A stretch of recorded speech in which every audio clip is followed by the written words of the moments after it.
Les médias nous auraient-ils menti sur la fameuse interdiction des 150 enfants israéliens dans un parc d'attractions?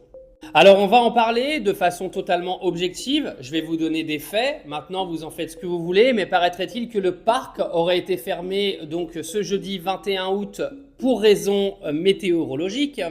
Donc je vais vous donner tous les faits parce que cette affaire est absolument scandaleuse du fait que les médias ont repris des informations complètement dirigées d'un côté, mais sans la deuxième version, ce qui est absolument pas normal quand tu veux informer une population. Alors l'incident s'est passé dans un parc de tyroliennes qui s'appelle Tyrovol, à Portet-Puymorens dans les Pyrénées-Orientales. Alors en gros, vous avez un groupe de 150 enfants israéliens âgés de 8 à 16 ans qui avaient réservé de longue date cette journée du jeudi 21 août et ils se sont fait refuser l'accès, sauf qu'on ne nous a pas tout dit bien sûr. Alors le parquet a ouvert une enquête contre le directeur de cet établissement qui a été placé en garde à vue en raison de soupçons de discrimination portés sur la religion.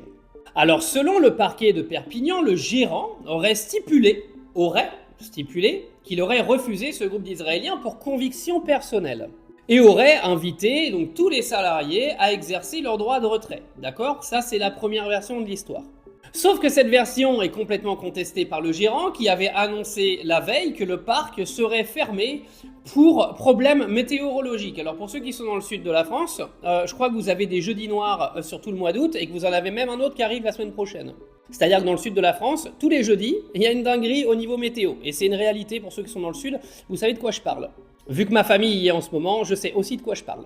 Donc on a deux versions. On a la première version qui dit que ça a été refusé l'accès pour des raisons de conviction personnelle, d'accord, qui sont démenties aujourd'hui par le gérant qui lui a dit avoir annoncé la veille que le parc serait fermé pour contrôle des installations suite à des problèmes météorologiques. Je rappelle que c'est un parc de tyroliennes, d'accord, des tyroliennes.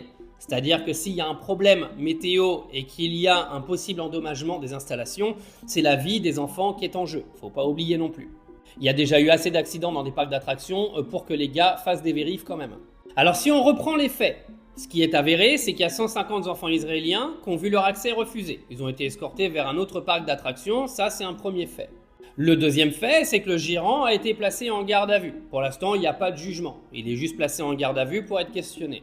Le parquet, lui, fait état d'un refus pour conviction personnelle, qui n'est absolument pas prouvé pour l'instant, et lui, le gérant, dit qu'il a refusé parce qu'il a fermé son parc pour des problèmes météorologiques.